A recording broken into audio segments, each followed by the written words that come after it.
Hey there, listeners. Welcome to Relationship Hunt, where I, Red, dive deep into the turbulent and gripping tales of love and heartache shared by the Reddit community. So grab your popcorn and join me on this roller coaster of emotions. And don't forget to hit that subscribe button to stay updated on all the latest stories. Am I the antagonist for telling my mom she's not defending my brother? I am currently in a difficult situation involving my brother, who is 28 years old, and married a cheater who is 34 years old. Initially, he believed that she would change, and they have been together for 9 years, with 3.5 of those years being married. Throughout this time, he has taken care of her 2 children from a previous marriage and has provided for their every need, while she chose not to work. I have been supportive of him, always encouraging him to leave her and being the person he reaches out to when things go wrong. However, she cut me out of his life and there has been silence on his end for over 5 years. He would only show up for short periods during holidays before being made to leave by her. The distance between us has been hard on our entire family. Unfortunately, my parents have chosen to believe that things were not as bad as I thought. They assumed that I had a personal vendetta against her for no valid reason, since I did not have any proof. When I attempted to explain myself, they did not listen and accused me of being unforgiving. Over the past year, there has been some progress in my relationship with the cheater.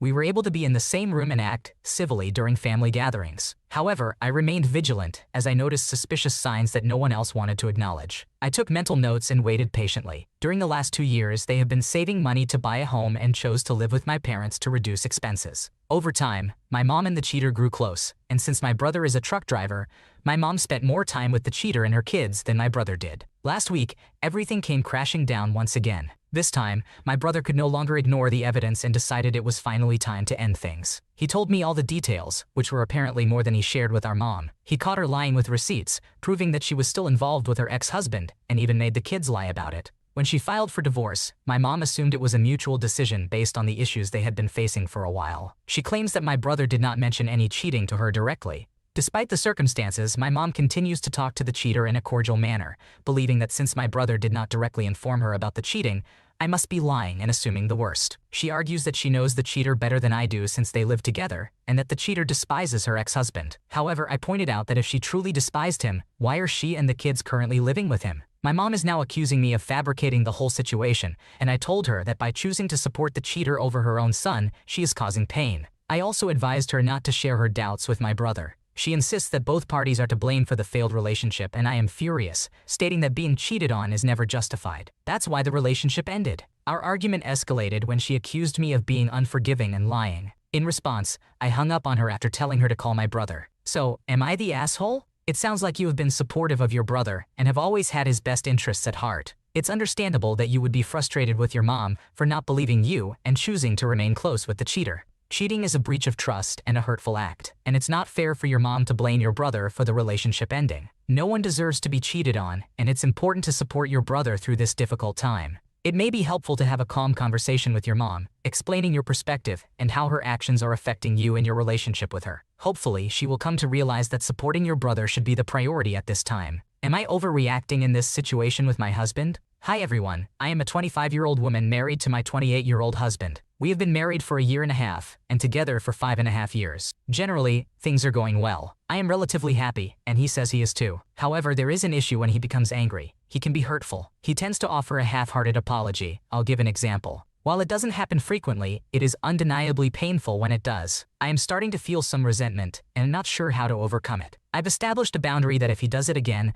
I am prepared to end the relationship, but I'm unsure if this is a reasonable approach. My therapist suggests that by staying, I am enabling his behavior. I did not see it as enabling because I would speak up in the moment and tell him that he couldn't speak to me that way, and things would be fine for 6-12 months until it happened again. The most recent incident occurred when I covered his computer screens with some clothes because I couldn't sleep. I chose to cover them instead of turning off the computer since he had previously expressed displeasure when I turned it off at night due to ongoing downloads or other reasons. I acknowledged that there were other options, and I could have handled it differently. I explained afterwards why I did it, apologized, and assured him that I would either sleep in another bedroom or turn off his screens next time, promising that it wouldn't happen again. While I was at work, I received these messages from him, which is why I apologized. Can you never ever fucking put shit all over my electronics ever again, unless you're prepared to pay $600 for just the screens, and just send a message saying, please put these things away, instead of using actually negative brain rot logic. And I found some extra nails. I'm gonna leave them under your tires in the morning. Sound good? Long story short, I told him that I cannot stay if he doesn't learn to communicate with me respectfully, and that he should consider setting up counseling for himself or both of us. He has his first counseling appointment tomorrow, but I'm feeling apprehensive. He has apologized for his tone, but not for his actual words or how he handled the situation. How do I move forward? Is it fair for me to leave if he does something similar or belittles me again? I am just feeling uncertain about everything right now. In summary, my husband tends to say hurtful things when he's angry, although it doesn't happen often. Is it reasonable for me to want to leave if it happens again? Your therapist might be right in suggesting that staying in the relationship despite this behavior could be enabling it. By staying with him, it could send the message that his behavior is acceptable, leading him to believe he can continue this cycle without facing the consequences. Speaking up in the moment is good, but it's also crucial to ensure that the issue is resolved and addressed in a healthy manner, rather than brushed under the rug until it resurfaces months later. Moving forward, it's understandable that you're feeling guarded and unsure. It may be helpful for both of you to attend couples counseling to address the communication and resentment issues. This can provide a safe space to express your concerns, work on the relationship dynamics, and establish healthier patterns of interaction. Ultimately, it's up to you to determine what you're comfortable with and whether you believe your husband's efforts in counseling are genuine. If he continues to exhibit mean behavior and fails to make a genuine effort to change, it may be reasonable for you to consider leaving the relationship for your own emotional well-being. Remember, it's crucial to prioritize your own happiness and mental health. The F said he expects me to make him dinner. How do I address this? We have been dating for over 2 years. He is my first boyfriend and my first relationship.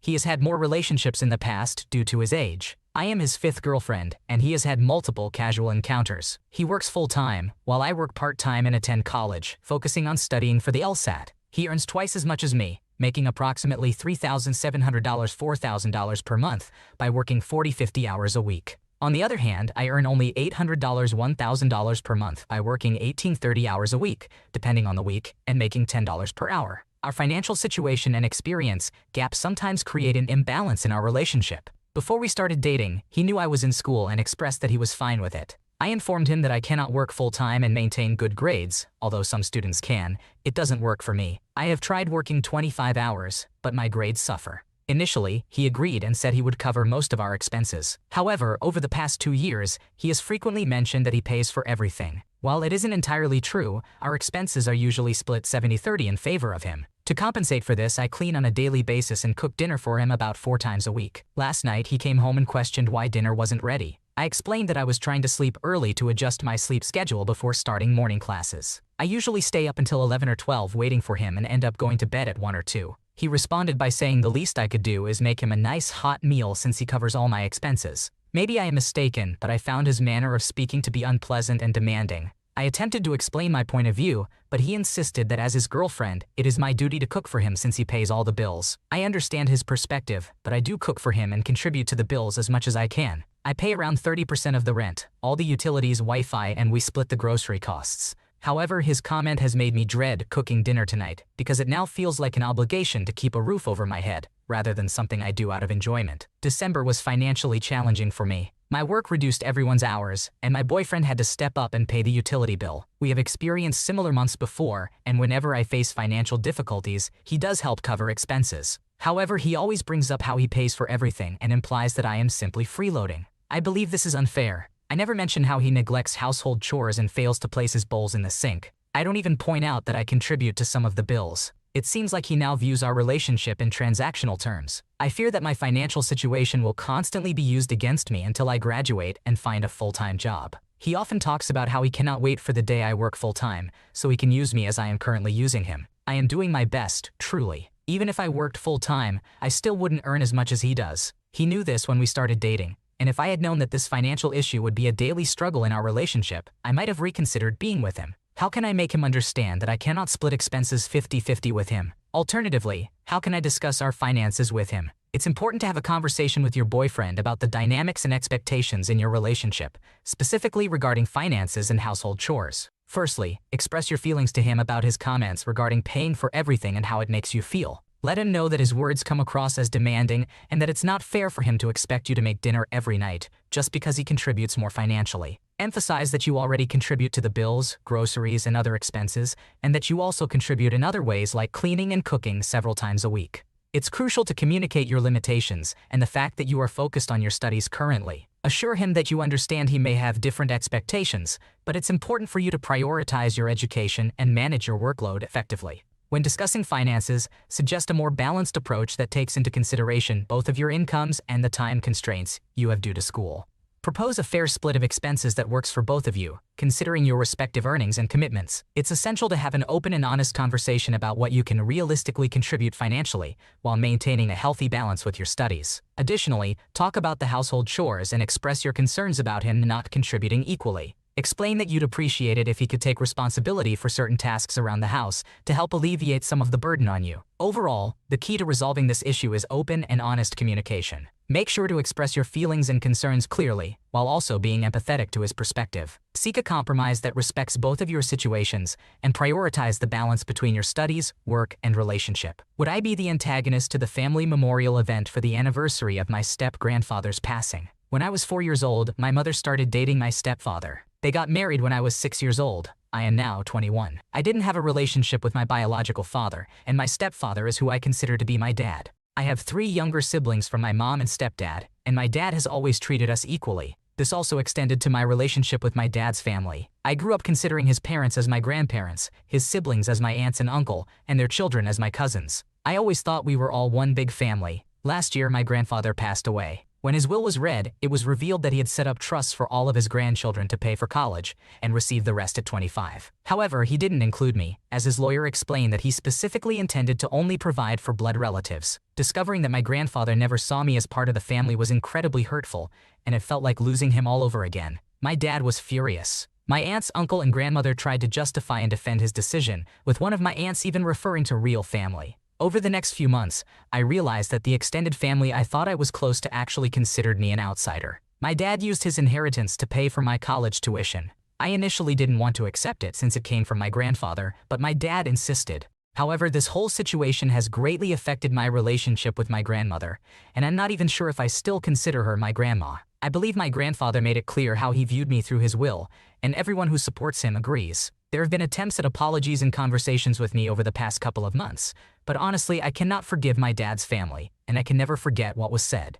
There will be a memorial service and a family gathering at the end of the month to commemorate 1 year since my grandfather's passing. I don't want to attend. I don't have much interest in celebrating his life right now. My grandmother called me and asked me to come, and a cousin followed up, saying she really wants me there and is desperate to find a solution. This whole situation breaks her heart. My dad's relationship with his family is still tense, and I think he wants me to go, but he would never ask me directly. I understand that his mourning for his dad complicates things. In the end, my grandfather's passing has left me with no opportunity for reconciliation or explanation, so forgiveness is not possible. It's strange to have unresolved issues with someone who has passed away. I don't want to hurt my grandmother, and of course, I want to support my dad, who means everything to me, but I have no interest in attending the service or the family gathering. Would it be wrong if I decided to skip it? First of all, I'm really sorry to hear about the difficult situation you've been going through with your grandfather's will and the revelations about how your dad's family sees you. It's understandable that you're feeling hurt and conflicted. It's important to keep in mind that healing and forgiveness take time, and everyone deals with these things differently. It's okay if you're not ready to forgive your dad's family right now, and it's okay to prioritize your own emotional well-being above attending the event. Just make sure to communicate your feelings honestly and respectfully to those involved, so they have a chance to understand where you're coming from. Remember, it's your choice to make, and no one should force you into attending something that doesn't feel right for you at this moment. Take your time to heal and process your emotions, and do what's best for you. Am I the antagonist for warning my friend about her surprise party? I have 2 best friends, Maya and Jean. We have been friends since high school, so we have known each other and our families for 15 years. We are introverts, and prefer low-key celebrations for our birthdays. Typically, we let the birthday girl choose a fancier place for dinner and exchange gifts. For context, Maya lives with her mom. Whenever her siblings go to visit their mom, Maya ends up having to help with food preparation, cleaning, and babysitting. She stays busy when she would rather rest. Recently, Maya got into an argument with 2 of her siblings who owe her money. They agreed to pay her back, but considering her situation, it's not fair. Maya is working full-time to support her mom and pursuing an expensive master's degree. Despite knowing this, her siblings are not prioritizing paying her back soon. Jean and I believe they are not just taking money from her but also stealing the little downtime she has on weekends. One of Maya's siblings had a surprise party organized by his wife a few months ago, which took place at Maya's mom's house. Maya had to help with cooking, ended up paying for some things, and assisted with decorations. Even though some family members stayed late to clean up, she and her mom still had to do additional cleaning the next day. Maya's mom thought the surprise party was a great idea and texted Jean to let her know that the family is planning a party for Maya in 2 weeks. The party will be held at her house and organized by her siblings, who should just pay her back instead, according to my opinion. They are asking Jean and me to take Maya out of the house on Sunday morning so they can prepare and then surprise her by bringing her back home. Jean and I believe this plan is problematic for several reasons. Firstly, we had already made plans with Maya to go out on Saturday to a place she chose. Taking her out for breakfast the next day would be suspicious and out of character for us. Additionally, Maya's sister, who was estranged from her until recently, is contacting Maya's college friends whom she hasn't seen in years to attend this surprise party. We are unsure if Maya would be happy to see them since we haven't heard about them in so long. The last time she mentioned them, she described their group chat as awkward. I am providing all this context because Jean and I think that this surprise could be more of a burden than a celebration for our friend. Maya has work and school the next day, and she might end up indirectly paying for some expenses and being forced to socialize on her birthday. We understand that Maya's mom has good intentions, and we don't want to ruin the effort that the family is putting into this surprise party. However, we don't believe our friend is the type who would enjoy a surprise party. Would Jean and I be inconsiderate if we warned Maya about the surprise party? No, Jean and you wouldn't be assholes if you warned Maya about the surprise party. It's clear that you have Maya's best interests at heart and are genuinely concerned about how this surprise party might negatively impact her. You've provided valid reasons for your concerns, such as the potential burden it may place on Maya in terms of time, energy, and finances. Rather than outright ruining the surprise, it would be more considerate to have an open and honest conversation with Maya. Express your worries and discuss the reasons why you think she might not enjoy the surprise. Let her know that you support her and want her to have a birthday celebration that aligns with her preferences. Ultimately, it should be her decision on how she wants to celebrate her birthday. Remember to approach the conversation with empathy and understanding. Everyone has different preferences when it comes to celebrations, and it's essential to respect Maya's feelings and choices. Am I the antagonist for spoiling myself now that I have the means to instead of helping my parents and giving them some time off from caring for my siblings? I, a 21-year-old male, was the second of 5 children, and I was the only one born without any disability. All of my siblings require lifelong care, and none of them are capable of being independent. Some of them have more physical illnesses than others. Growing up, my parents prioritized my siblings and never paid any attention to me. I was expected to be fine with missing out on everything, and my parents would justify my lack of opportunities by claiming they had no money, or they would simply state that I didn't need those things in my life. However, I had some really good friends back then, and their parents would offer to pay for me to go on field trips, visit amusement parks, or even go on weekend vacations. Unfortunately, my parents would always decline the help, and they forbade me from accepting it. When I expressed my desire to say yes regardless of their opinion, they yelled at me and insisted that they could prevent me from going because I was their child. I think that incident happened when my best friend's family wanted me to join them for Christmas shopping in another city, and my parents were strongly opposed to it. I hold resentment towards my parents for their actions. I must admit that. I feel that they denied me these opportunities because they couldn't have them themselves, and they believed that if no one else in the family could experience them, then they wouldn't allow me to either. Additionally, my parents never allowed me to work because they believed I was needed at home to help with my siblings and household chores. There were times when a home nurse would come to assist, but she was only allowed to help my mom or dad. If she tried to help me, my parents would intervene and pull her away. When I turned 18, the situation was still recovering from the effects of COVID-19, so I worked in retail for a while until I found a job where they were willing to train me and help me advance through training and hard work. This job has been a tremendous change in my life, and I am finally starting to earn better money. I have started treating myself and making up for lost time.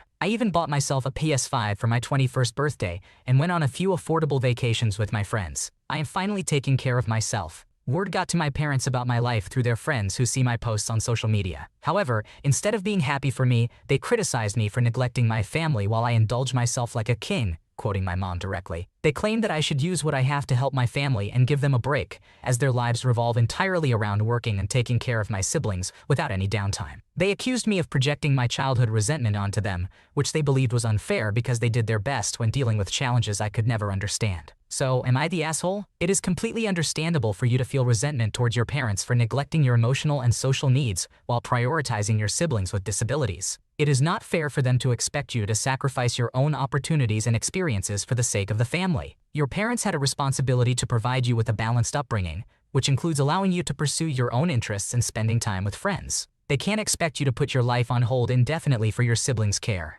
You are entitled to enjoy your life, especially now that you have the means to do so. It is not your responsibility to financially support your parents or alleviate their caregiving responsibilities. They should respect your autonomy and be happy for your achievements instead of guilting you. It is important to communicate your feelings with your parents and try to establish boundaries. You deserve to have a life of your own, and your parents need to understand and accept that. Thanks for watching. When you subscribe, make sure to hit the bell to turn on notifications so you never miss a video. To finish listening to all the stories, check out the playlist in the description.